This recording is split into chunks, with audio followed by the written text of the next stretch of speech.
Hi, I'm Dr. Connie Zweig, and I'm going to give a free webinar today, Opening the Portal to the Creative Unconscious, exploring shadow work and creativity. So if you have any creative project that you're working on in any medium, and you're feeling stuck, a writer's block, a painting block, any kind of imaginary obstacle that you're experiencing, procrastination, or can't get started, or can't complete, we can apply the tools of shadow work to creativity. And today I'm going to walk you through step by step to be able to do that. So I'm going to start by sharing my screen with the PowerPoint.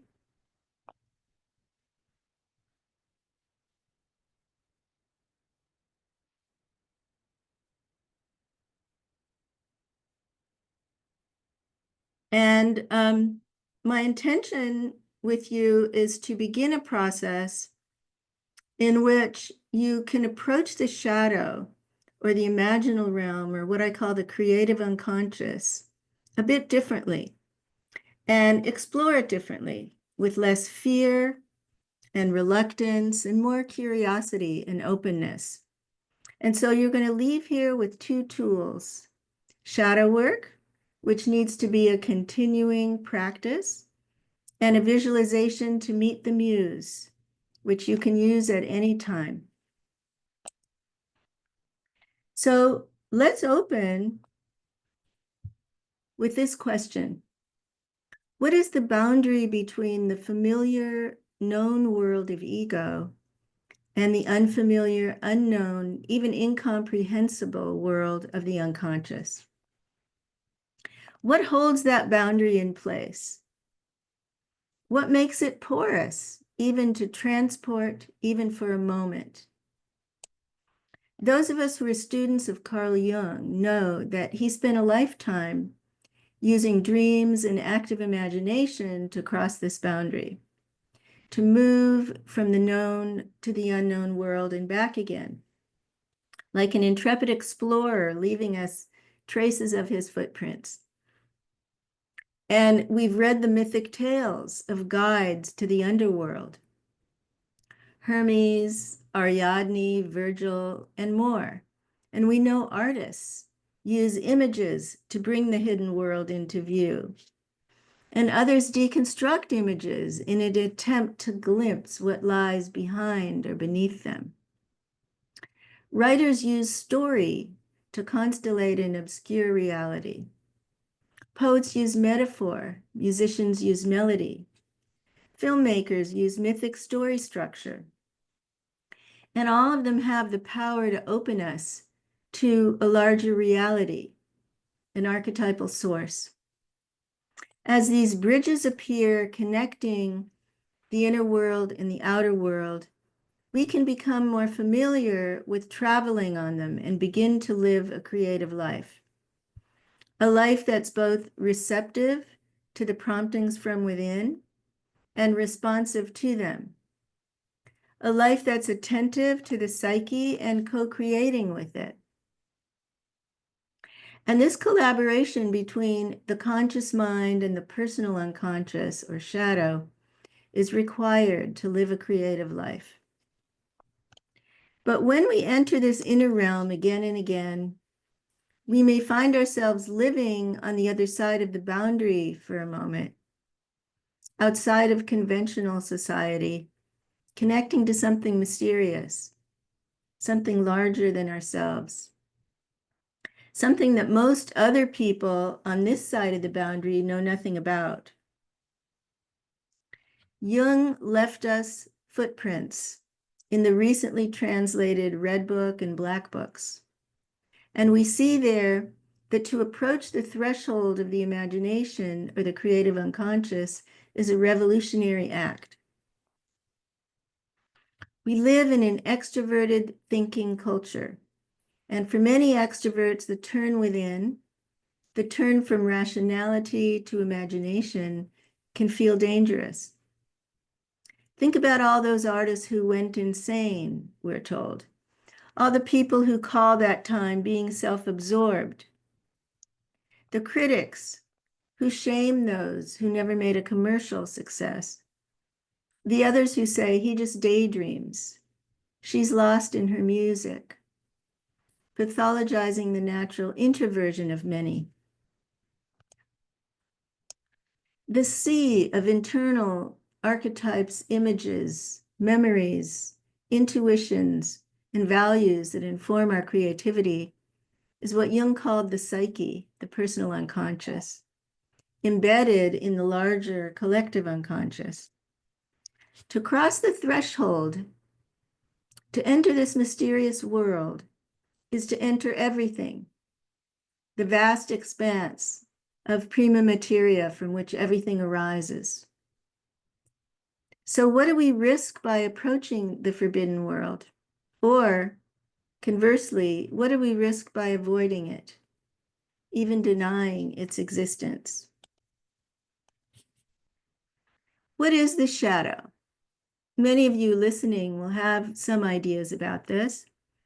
You'll know that it was a term coined by psychiatrist Carl Jung at the turn of the century, referring to the personal unconscious. And you may know how it develops in us when we're kids, as we identify with socially acceptable traits to find love and acceptance from adults, and we form a conscious ego. And at the same time, we banish socially unacceptable traits into the unconscious shadow. And so the ego and the shadow develop in tandem. If our sadness is shamed, it's exiled into the shadow. Little boys don't cry. If our anger is punished, it's banished too. Little girls don't throw tantrums. If our music or artistic talent is dismissed, it gets buried in the shadow. That's a waste of time. You have to earn a living. And because the shadow is beneath our threshold of awareness, we can't gaze at it. It's like a blind spot in our field of vision. And so we need to learn how to seek it, how to see in the dark. And although these unacceptable feelings and images and traits lie dormant, they often erupt abruptly in hurtful or self-destructive behavior, like lying, cheating, addiction, projection. And we see the shadows of politicians a lot these days. So with shadow work, we learn how to listen to the inner voices of shadow characters that lead us to do the same things we've always done without the results we want. And as we learn to detect these voices as shadow characters and work with them, they shift. They begin to lose their grip on us, and we can begin to make more conscious choices. The shadow is like a dark room in which our feelings and dreams and images lie dormant. And shadow work is like the process of development in which they come back to life.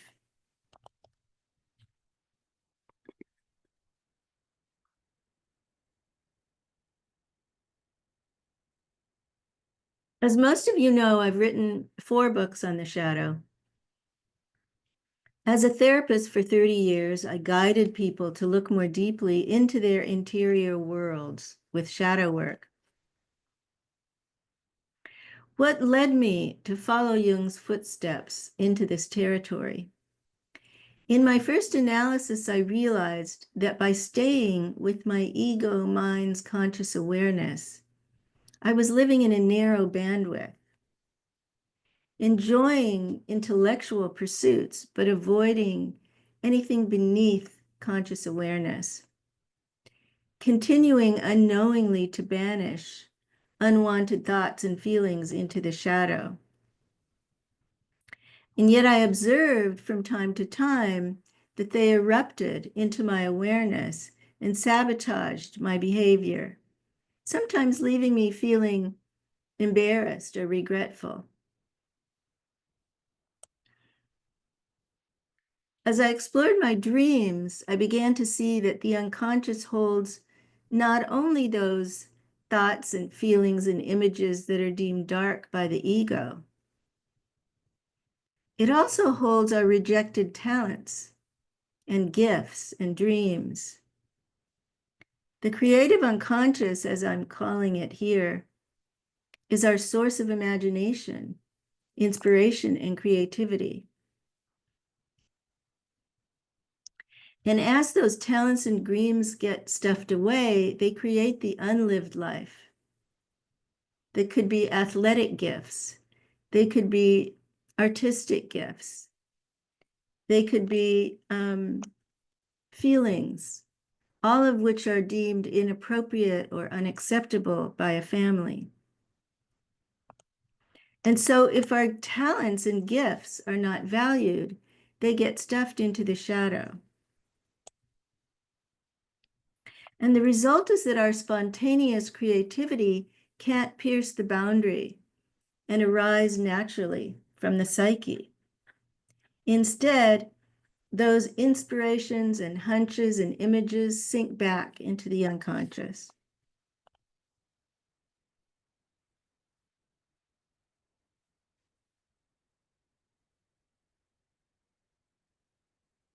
In the inner work of age, I explored shadow work into later life.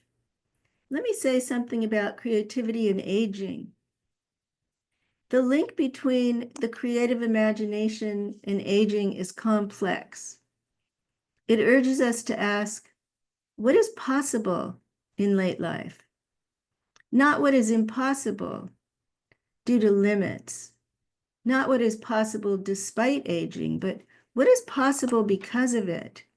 What can we create because of our extended life experience, our resilience, our long view, our personal histories of wrestling with shadows? Stories of late life creative renaissance abound, and I was stunned when I began reading about how many artists created their masterworks in every medium later in life.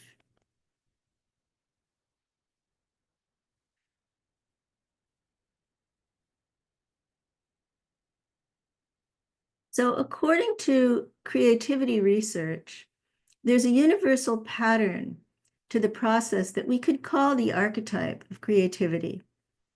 Step one is preparation, a time when basic information or skills are assembled. We may be gathering facts or resources or supplies. Whether in science or music or the arts, we need to prepare by reading, contemplation, conversation, research, creating set and setting. Step two is incubation, a relaxed time during which we don't work consciously to solve a problem, but connections are unconsciously being made. Paul McCartney reported that he found the melody to the beautiful song Yesterday in a dream. For many of us, dreams work in an unconscious process in which dots are being connected and archetypal narratives become visible. A story, a melody, a hypothesis gestating in the psyche.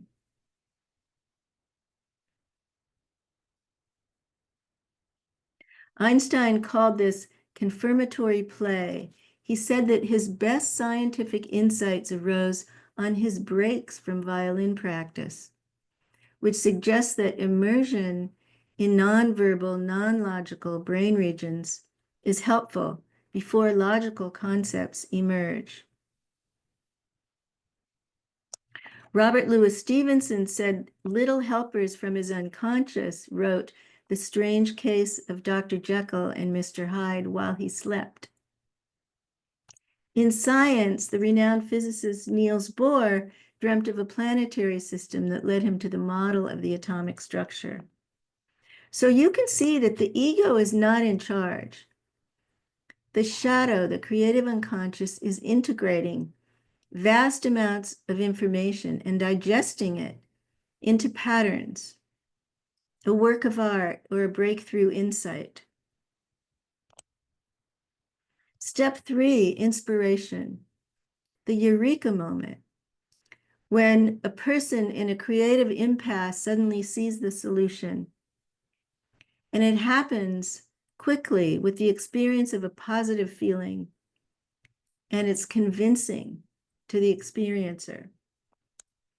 When I was working on my novel about the life of Rumi, which is called A Moth to the Flame, following a long incubation period in which I was steeped in Rumi's poetry, there was a moment of sudden perception of his story arc, his behavior shifts, and his spiritual shifts into a life that had been forbidden to him, a life of poetry and dance and ecstasy. And I recognized his story as my own, and that's how I knew I could write it. In the world of science, there are many stories about this, like Newton discovering the principle of gravitation by observing an apple fall from a tree. Step 4 is production. When insights are put into useful form, a book is completed, a scientific solution, a sculpture, painting, musical composition takes form. Sorry about that. I'm reminded of the coronavirus vaccine when scientists researched mRNA for years, preparing for a need, and the research incubated in their minds, and then many discovered how to make it at the same time, and the vast apparatus of governments around the world figured out how to deliver it. So the creative process is essentially the same in scientific, artistic, musical, written innovation. There's an archetype of creativity. So let's pause here and explore your experience. If you're doing this, if you're watching this webinar while you're doing a creative project of any kind, choose one project to apply to what you learn here. Choose a process or a response or a product that you've experienced creating. And I hope it's fairly recent so that you can recall the inner process as well as the outer process. And again, it can be in any field. And it can be solo or collaboration. So for preparation, take a few minutes and note down your process of preparation.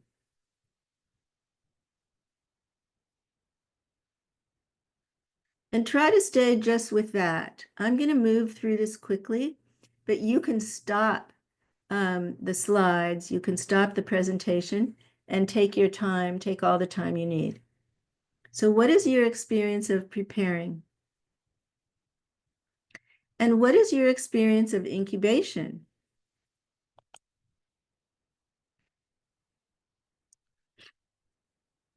And what is your eureka moment?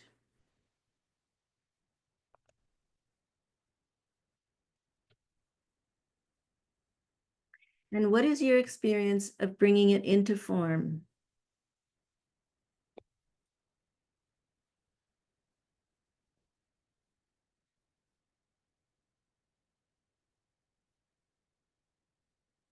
So you may see that there's something missing in this classic model of creativity. What has stopped you from step 1, starting a creative project? Did you attribute this to an external circumstance or an internal block? Did you pause and self-reflect about this tension between your conscious desire and this unconscious force that's stopping you? So the standard model doesn't include unconscious process. During incubation, during preparation or some of these other steps. It does include it during incubation, when experts admit that the mind is asleep or wandering in a non-rational way. And during the eureka moment, when a solution is not the result of logic or strategy. But the model doesn't include the shadow to explore how it interrupts this process at any moment in any of these stages. How the shadow can slow us, detour us, sabotage us in our creative endeavor. So we're going to add this dimension to the archetype of creativity.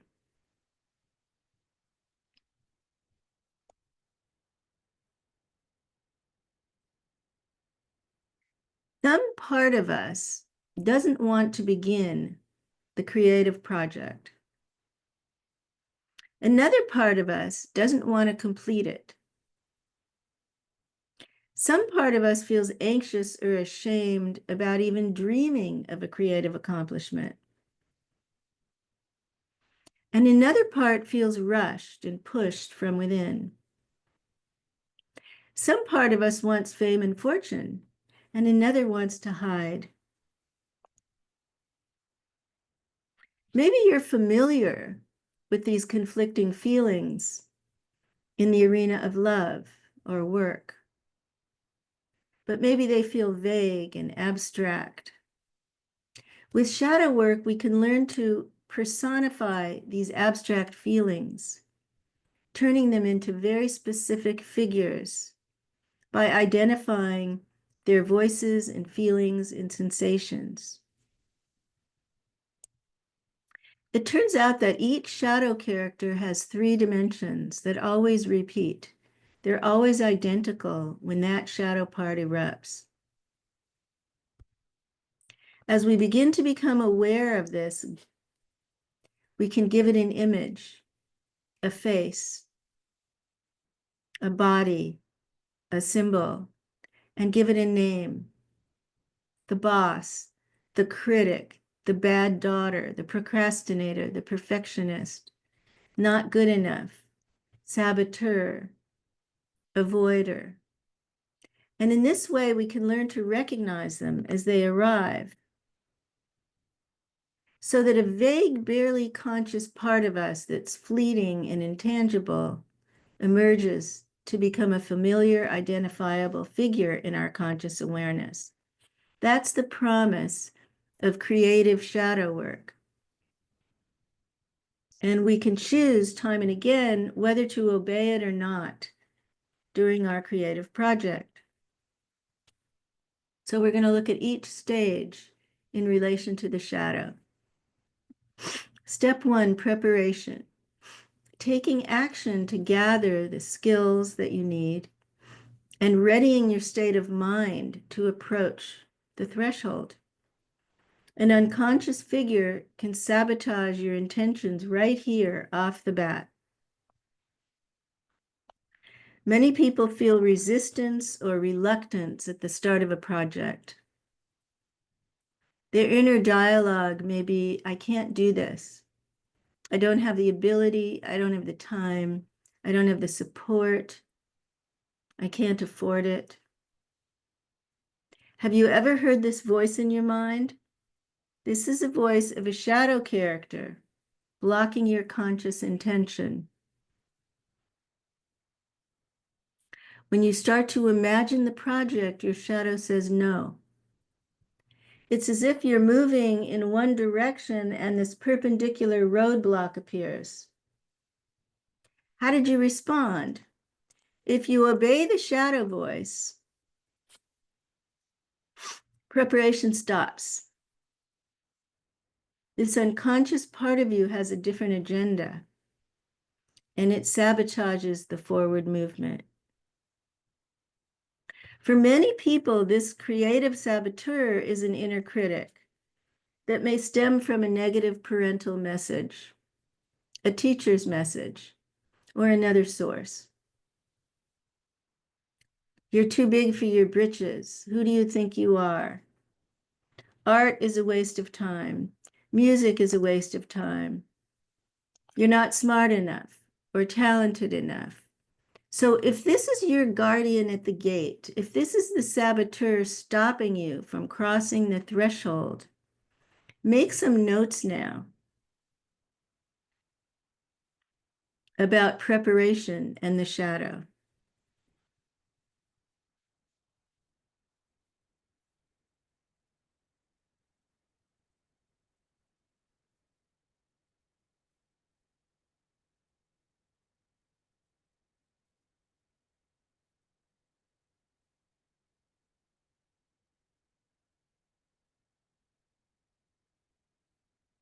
After detecting your repeating thoughts as you begin a project, what are the feelings that arise? Unease, panic, dread, hesitation, uncertainty, insecurity. And what bodily sensations go along with these thoughts and feelings as you begin preparation? Are your shoulders tight? Is your belly tight? Is your chest heavy? Is your throat closed?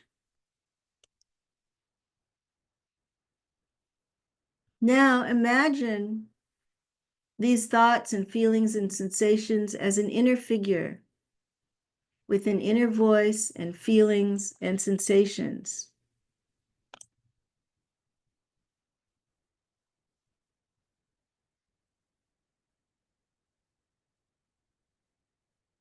As you personify it, who is it?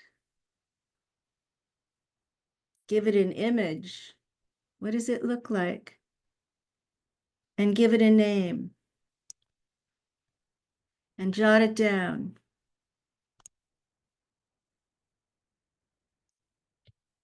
Who is stopping you at this stage of the process? Try to catch that whispering, repeating voice. Try to catch the repeating feelings and sensations. What's the image? Is it a critic shaking a finger at you? Is it a procrastinator trying to stop you?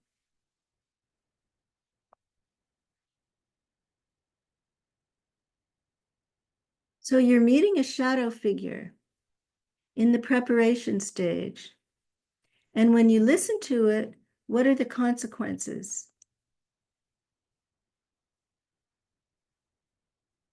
How do you feel about yourself as you begin the project?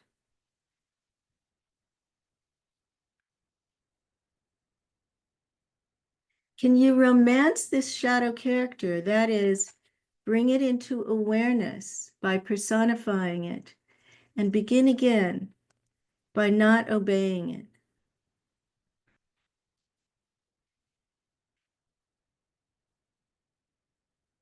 So let's go to step 2, incubation and the shadow. For most people, the ego is in charge and it has no connection to unconscious process. If they have no practice of mental relaxation, letting go of focus, they can't get through this stage with mere intention or will. So have you heard this inner dialogue? I don't daydream, it's a waste of time. I'll figure it out if I just try hard enough. Concentrate. Dreams aren't reality, they don't have a message for me. These folks may have an unintentional breakthrough, but they're not collaborating with the creative process.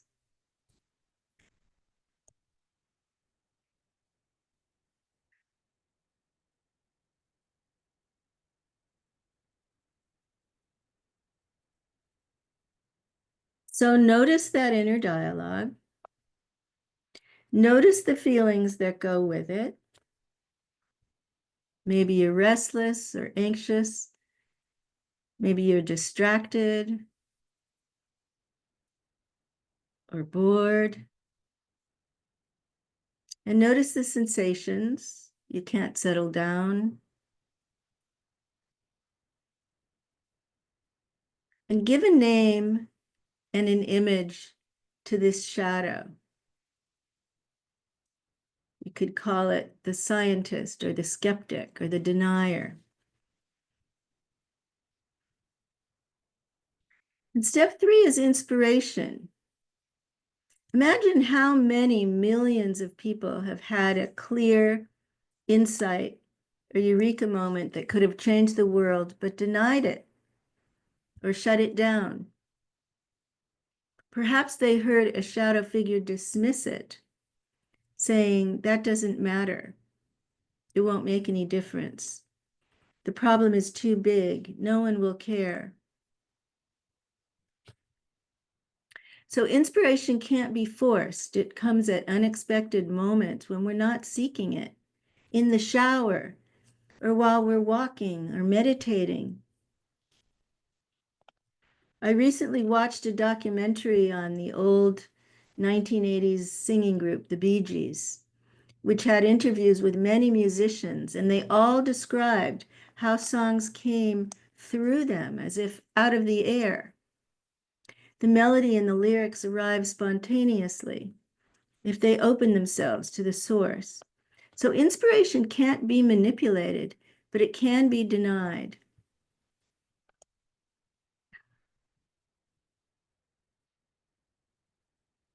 Have you had a moment of inspiration and sabotaged it with dismissal?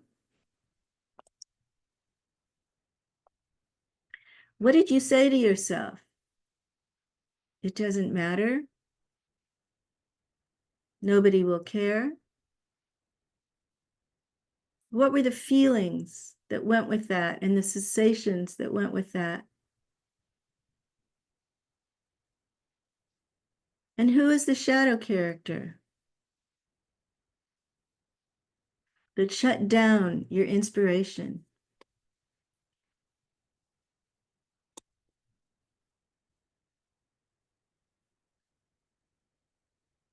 Step 4 is production. The biggest risk at this stage is the inability to complete a project or a product. We may prepare and incubate and have an insight and be unable to complete. We see this with kids writing papers and people writing books. We see this with all kinds of creativity. It could be the procrastinator or the perfectionist or another character that fears completion. I had a client who couldn't complete a huge project because the anticipation of no longer engaging in it felt so empty, like his life would be over. So as you approach step 4, do you recognize these inner voices? I'll do it later. I'd rather do something else now. I should finish it, but I can't. I can't get it good enough. I know it won't meet their standards. What will life be like afterwards? What will be my purpose? And you may feel physically paralyzed, your muscles tight, your throat choked. And emotionally, you may feel depressed or anxious or afraid. And you may fear failure or humiliation at the completion of the project. These may not be conscious, but they're the shadow figures, the guardians at the gate. So the procrastinator can cause delay and distraction, and the perfectionist can demand a standard that sabotages your completion.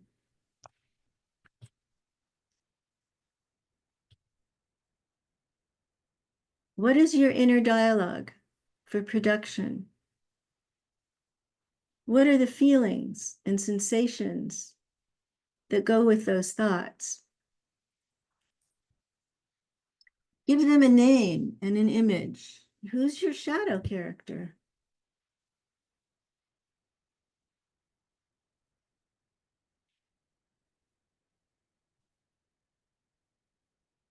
So if we look at these shadow characters overall, throughout the creative journey, we see they generally include denial. We refuse the call. We deny the inner prompting. We stop the process before it can begin. Dismissal. We dismiss the need to prepare. We dismiss the means of incubation. We dismiss the insight, the importance of the eureka moment. And devaluing. We devalue creativity and the steps.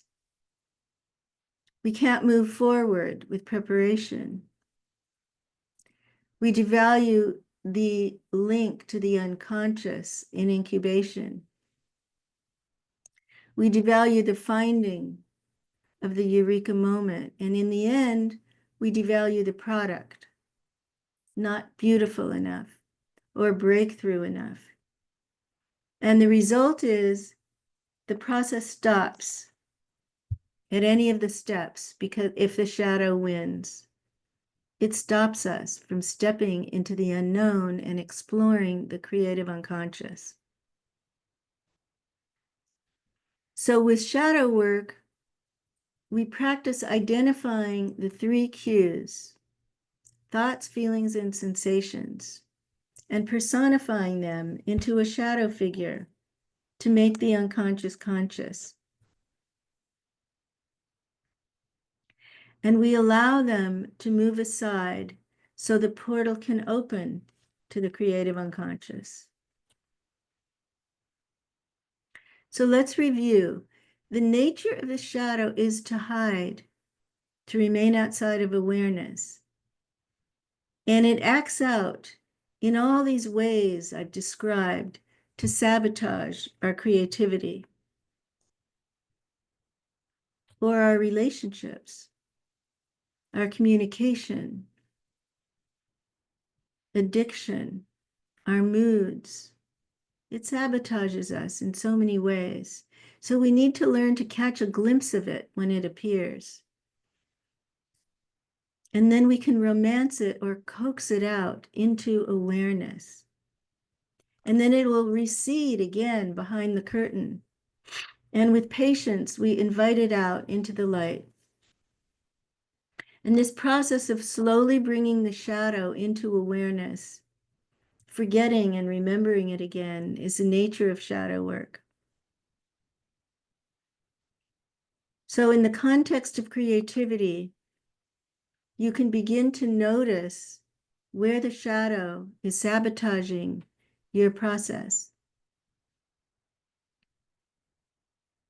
Notice your inner dialogue, thoughts, feelings, and sensations, and imagine them as an inner figure. And as you personify it, who is it? Give it an image and a name.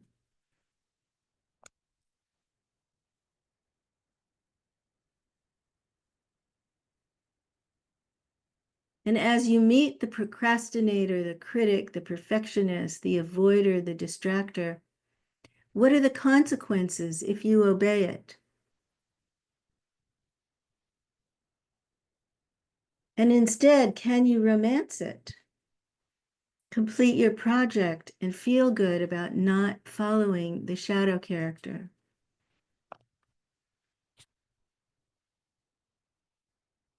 So just as we all carry within us the inner child, the wise old man, the critic, the perfectionist, we also carry the archetype of the muse, a timeless blueprint for the creative voice of the soul.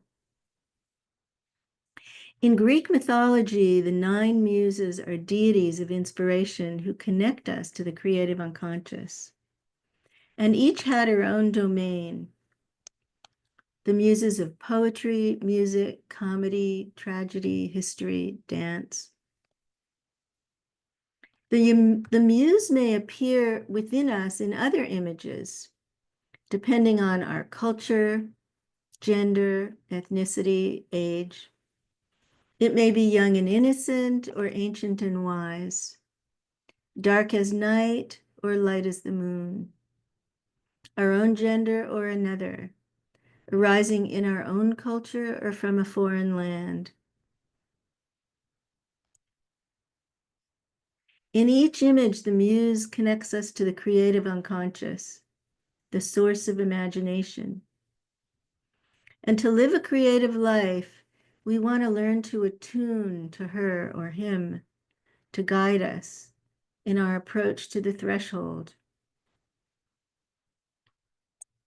Classic literature typically opens with an invocation to the muse, but today we don't consciously call upon this creative image.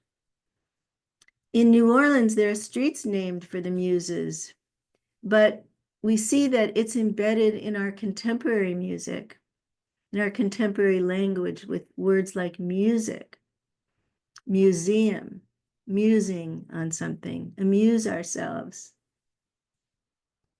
So I'm going to leave you with an imaginal exercise to take you to meet the muse. Close your eyes for a moment and follow along with my instruction. First, breathe easily into your belly.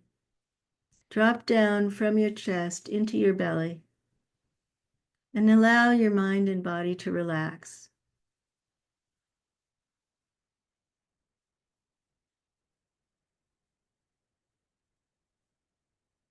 Let go of any ego agenda or desired outcome and approach the threshold to the creative unconscious with respect and curiosity, welcoming the muse and allowing it to take any form. When you're ready, visualize in your mind's eye walking up a set of stairs leading to the door of your muse. When you knock on the door, your muse, the embodiment of boundless creativity, greets you with a warm embrace. As you gaze into his eyes or her eyes, you feel unconditionally loved and reassured about your creative life. As a pilgrim confronting the source of creativity, ask the muse for guidance about a creative issue that puzzles you. It might be a practical concern, to an emotional block, to a motivational issue, to a question of meaning.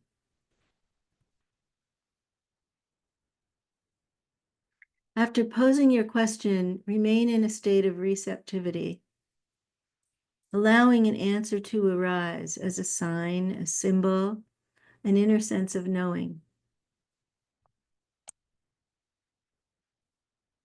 When you receive an answer, rest in silence for a while. And then as you look again into the eyes of your muse, you'll hear these parting words. Journey on with confidence, with blessings, as you proceed on your path of creativity. Visit me again when you need further guidance.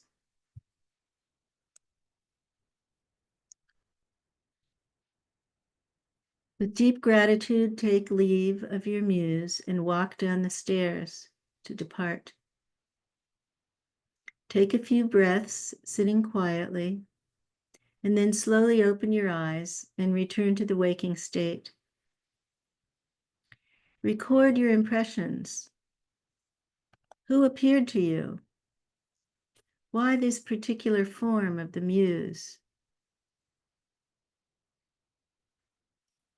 And what did he or she say that was important to you? The muse dwells within us, waiting to guide us to the creative unconscious. For years, we've been unknowingly obeying the voices of shadow characters, listening to the noise rather than the signal. We've been allowing denial and distraction to stop us. We've been taking in the critic following the compulsions and acting out the self-sabotage. It's time now to attune to the voice of the muse. Make a conscious relationship with it and allow it to guide us across the threshold to the source of imagination. Its voice comes from the deep center of ourselves. It's never critical or shaming, like a shadow character. Its voice is a guiding whisper, like a wise elder who sees us and knows who we are. The muse is an inner GPS to the creative unconscious. It can't emerge if we're faking it, pretending to paint or write. It can't emerge if the ego doesn't get out of the way, or if a shadow character stands guard at the gate of the unconscious. The muse is waiting here now for you to greet it and cross the threshold into the imaginal realm.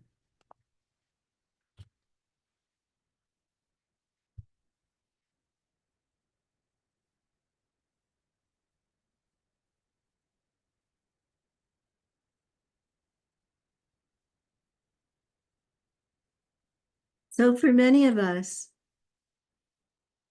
the gold lies waiting in the shadow. It's not only our forbidden traits and behaviors that are repressed, it's many of our gifts and dreams and talents.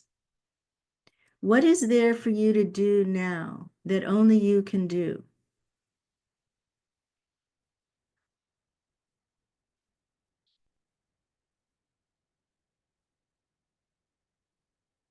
So my first two books on shadow work have both been reissued with new writing. Meeting the Shadow is an anthology of 65 essays by thought leaders on the shadow in every arena of life. How the shadow forms in families, how it shows up in our intimate relationships, dating and marriage, how it shows up in the workplace, in politics, and in creativity. Romancing the Shadow is an authored book that focuses on relationships and how the shadow and unconscious patterns sabotage our intimacy, our desires for connection, and leave us feeling lonely or unseen or neglected or abandoned. So if your focus is relationships, then I recommend Romancing the Shadow. If you desire a big picture overview of the shadow, then start with Meeting the Shadow. If you are in midlife and beyond, and you'd like to read about shadow work and aging, then I recommend The Inner Work of Age, Shifting from Role to Soul. This book is about aging as a spiritual practice, and it's filled with shadow characters like the inner ageist and the doer, but it's also filled with spiritual practices in every chapter to allow us to shift our identity from our roles, our doing, to our souls, who we really are, our spiritual nature. Meeting the Shadow on the Spiritual Path extends shadow work into religion and spirituality. So if you are a survivor of religious abuse or spiritual disillusionment, if you have a longing for union with the divine as a spiritual seeker, if you look for awakening and yet have met the shadow of a teacher or a community, and this resonates with you, then I recommend Meeting the Shadow on the Spiritual Path. Thank you. I'm going to close now, and I hope that this was a meaningful hour for you that we spent together, and that your creative projects thrive and get out to the world where they are so needed. Thank you.